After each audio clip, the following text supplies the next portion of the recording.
আসসালামু আলাইকুম সবাইকে। আশা করি সবাই ভালোই আছেন। আজকে আমরা জানার চেষ্টা করব যে আমরা ইউনিভার্সিটি যখন সিলেক্ট করব বা ইউনিভার্সিটি যখন সিলেক্ট করার প্রসেসিং এ যাব তখন আমাদের কি বিষয়গুলো মাথায় রাখতে হবে। তো সবার আগেই জেনে নেওয়া যাক যে আপনি ইউনিভার্সিটি যখন সিলেক্ট করবেন F1 ভিসার জন্য, F1 স্টুডেন্ট ভিসার জন্য, সেক্ষেত্রে আপনি কি জিনিস মাথায় রাখতে হবে? কয়টা জিনিস মাথায় রাখে আপনাকে একটা ইউনিভার্সিটি সিলেক্ট করতে হবে। সবথেকে ইম্পর্ট্যান্ট একটা ইউনিভার্সিটি সিলেক্ট করার পিছনে থেকে থাকে সেই ইউনিভার্সিটির টিউশন ফি, যেটা আসলে খুব সহজে জানা যায়। প্রত্যেকটা ইউনিভার্সিটির ওয়েবসাইট থেকে থাকে আলাদা, সেই ওয়েবসাইটগুলোতে গিয়ে আপনারা টিউশন ফি সম্পর্কে জানতে পারবেন। কারো যদি ধারণা না থাকে যে কীরকম টিউশন ফি আইডিয়াল আমাদের মতো বাংলাদেশি স্টুডেন্টদের জন্য, তাদের উদ্দেশ্যে বলবো যে টিউশন ফি হচ্ছে ম্যাটার করে তখনই যখন আপনার কিছু স্কলারশিপ থাকবে। ধরুন সাপোজ আপনার 20,000 টিউশন ফি প্রতি বছরে, আর আপনার স্কলারশিপ আপনি পাচ্ছেন 10,000, সেক্ষেত্রে আপনার টিউশন ফি থাকতেছে 10,000, যেটা রিজনেবল।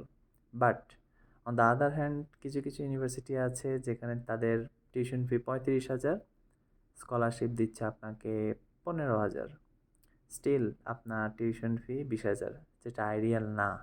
আপনি 20,000 টিউশন ফি প্রতি বছরে চালাতে গেলে আপনার ফেটে যাবে, যদি না আপনি অনেক পয়সাওয়ালা ছেলে মেয়ে হয়ে থাকেন, সেক্ষেত্রে আলাদা ব্যাপার।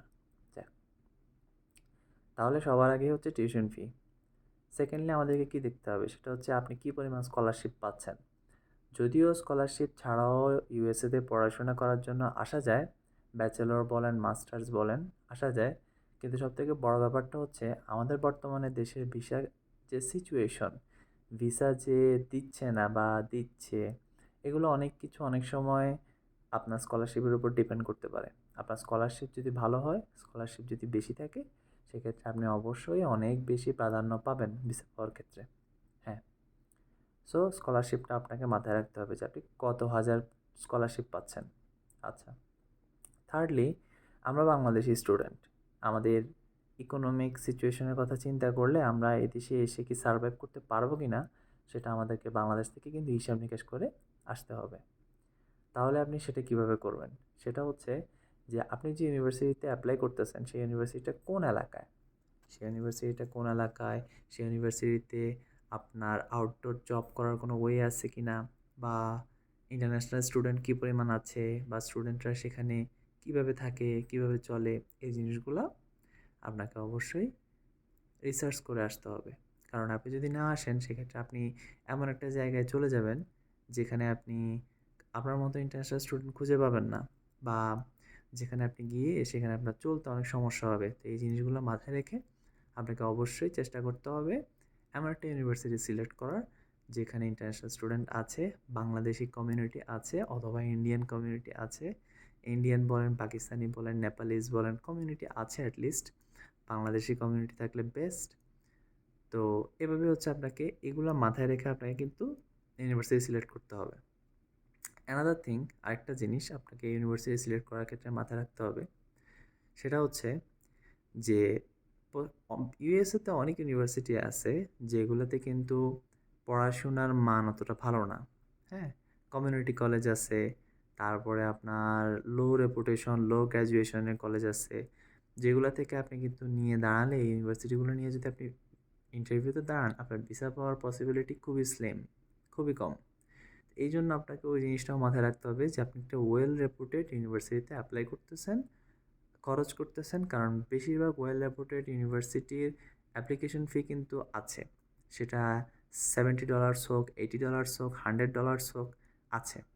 তো ওদের কাছে $100 কিন্তু আমাদের বাংলাদেশি টাকায় কিন্তু 11,000 12,000 টাকা, যেটা আসলে কম না একটা ইউনিভার্সিটির জন্য। তো এই জন্য আপনাকে বুঝে শুনে ইউনিভার্সিটি সিলেক্ট করতে হবে। হ্যাঁ, আর এখন অনেকেই বলতে পারেন যে আমি কিভাবে ইউনিভার্সিটি সিলেক্ট করব যখন আমার এসব ব্যাপারে কোনো ধারণা নেই। তো কিভাবে সিলেক্ট করবেন? বেস্ট অপশন হচ্ছে নিজের কিছুটা ধারণা নেওয়া যে আপনি কীভাবে সিলেক্ট করছেন। কিছু মানুষ আছে যারা অন্যদেরকে ফলো করে যে আচ্ছা অমুকে যাচ্ছে ওই ইউনিভার্সিটিতে, আমিও ওই ইউনিভার্সিটিতে যাব, কিন্তু না, এমনটা করবেন না। ইন্টারনেটের জগতে আপনার কাছে রিসোর্সের অভাব নেই। হ্যাঁ, আপনি চাইলেই কিন্তু নিজে ঘরে বসে অনেক কিছু জানতে পারেন। YouTube দেখে জানতে পারেন, Facebook থেকে জানতে পারেন, এমনকি হচ্ছে বিভিন্ন একাডেমিক বিভিন্ন ওয়েবসাইট আছে, সেগুলো থেকে আপনি কিন্তু অনেক ইউজফুল ইনফরমেশন পেতে পারেন ইউনিভার্সিটি সম্পর্কে। তো যখন আপনি একটা ইউনিভার্সিটি সিলেক্ট করতে পারবেন, বা ধরুন সাপোজ আপনি ৩ টে ইউনিভার্সিটি সিলেক্ট করলেন, যে ৩ টা থেকে যেকোনো একটাতে আমি যাব। এখানে একটা জিনিস ধারণা দিয়ে রাখি যে আপনি যখন একটা ইউনিভার্সিটি নিয়ে এম্বাসি ফেস করবেন, ইন্টারভিউ দিবেন, আপনি যখন F1 ভিসাটা পাবেন, আপনি কিন্তু এই ইউনিভার্সিটিটা থেকে ট্রান্সফার হতে পারবেন না যতক্ষণ না পর্যন্ত আপনি ইউএসএতে ঢুকতেছেন। ইউএসএতে ঢোকার আগে আপনি ট্রান্সফার হতে পারবেন না। আপনি একমাত্র তখনই ট্রান্সফার হতে পারবেন যখন আপনি ইউএসএতে আসবেন। ইউএসএতে এসে যখন আপনি আপনার ইউনিভার্সিটিতে যাবেন, সেখান থেকে আপনি নতুন ইউনিভার্সিটিতে ট্রান্সফার হওয়ার জন্য প্রসেস শুরু করতে পারবেন। হ্যাঁ? এই জিনিসটা আপনারা মাথায় রাখবেন। আচ্ছা। তো ইউনিভার্সিটি সিলেক্ট করার ক্ষেত্রে অবশ্যই মনে রাখবেন যে বর্তমানের যে আমাদের দেশের ভিসা সিচুয়েশন, স্টুডেন্টরা ভিসা পাচ্ছে না। ভিসা ভাগ্যের উপর চলে গেছে। অনেক ভালো স্টুডেন্ট ভিসা পাচ্ছে, আবার অনেক ভালো স্টুডেন্ট ভিসা পাচ্ছে না। আবার অনেক দুর্বল স্টুডেন্ট ভিসা পেয়ে যাচ্ছে, আবার অনেকেই পাচ্ছে না। তো ৫ জনের ভিতরে ১ জন ভিসা পাচ্ছে। এই জিনিসগুলো মাথায় রেখে আপনাকে মাথায় রাখতে হবে যে আপনি এমন একটা ইউনিভার্সিটিতে যাবেন যেটাতে কোনো ট্রাফিক হাই না। অর্থাৎ যেটাতে ক্যান্ডিডেট বেশি না। কারণ যেখানে ক্যান্ডিডেট বেশি সেখানে আপনি ভিসা অফিসারের প্রায়োরিটি পাওয়ার বা ভিসা অফিসারের কাছে একটা গুড ইমপ্রেশন ফেলার কিন্তু ওয়ে আপনার থাকলো না। তো আপনাকে অবশ্যই চেষ্টা করতে হবে এমন একটা ইউনিভার্সিটি নিয়ে দাঁড়ানোর যেটাতে স্টুডেন্ট কম অ্যাপ্লিকেশন করে, বা যেটা ওয়েল রেপুটেড, আর যেখান থেকে আপনি হচ্ছে যেটা নিয়ে দাঁড়ালে আপনি হচ্ছে একটা ভালো একটা প্রোফাইল নিয়ে দাঁড়াতে পারছেন, এমনকি ভিসা অফিসারের কাছে একটা গুড ইমপ্রেশন ফেলতেছেন।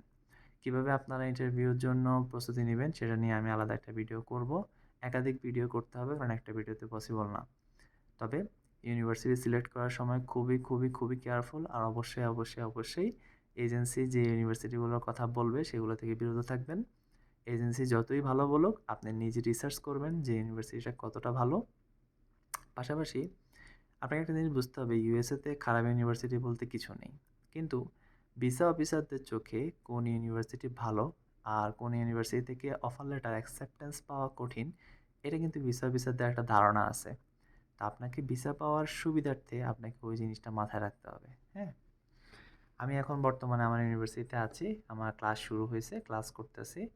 তো আমিও যখন আমার অ্যাপ্লিকেশন করছি, আমি যখন আমার রিসার্চ করছি, তখন আমার অনেক কিছুতে ঘাটতি ছিল। ঘাটতি থাকার কারণে আমি কিন্তু অনেক জায়গাতে ভুল করে বসছি, যেটা আমি কিন্তু এখন বর্তমানে সমস্যার মধ্যে পড়তে হচ্ছে। যেমন আপনার এখন বর্তমানে আমি যে জায়গাতে আছি সেখানে পাবলিক ট্রান্সপোর্ট নেই। আর পাবলিক ট্রান্সপোর্ট না থাকার কারণে আমি আসলে অনেক সমস্যার মধ্যে থাকি। যেটা আসলে আমি জানি না কি করতে পারি। কিন্তু এখানে সবারই ব্যক্তিগত গাড়ি আছে। গাড়ি ছাড়া আসলে এখানে চলা সম্ভব না। যাই হোক, তো এই জিনিসগুলো যে অ্যাকোমোডেশন কিরকম, আপনার ইউনিভার্সিটির অ্যাকোমোডেশন কিরকম, পাশাপাশি ইউনিভার্সিটিটা কোন এরিয়াতে, ইউনিভার্সিটিতে বাঙালি আছে কিনা, এগুলো ভালোভাবে বুঝে শুনে ইউনিভার্সিটি সিলেক্ট করবেন। খালি একজনে বলছে, অমুক বন্ধু রেকমেন্ড করছে, এজেন্সি বলছে, এগুলো বলে কখনো ইউনিভার্সিটি সিলেক্ট করে আপনি শান্তি পাবেন না।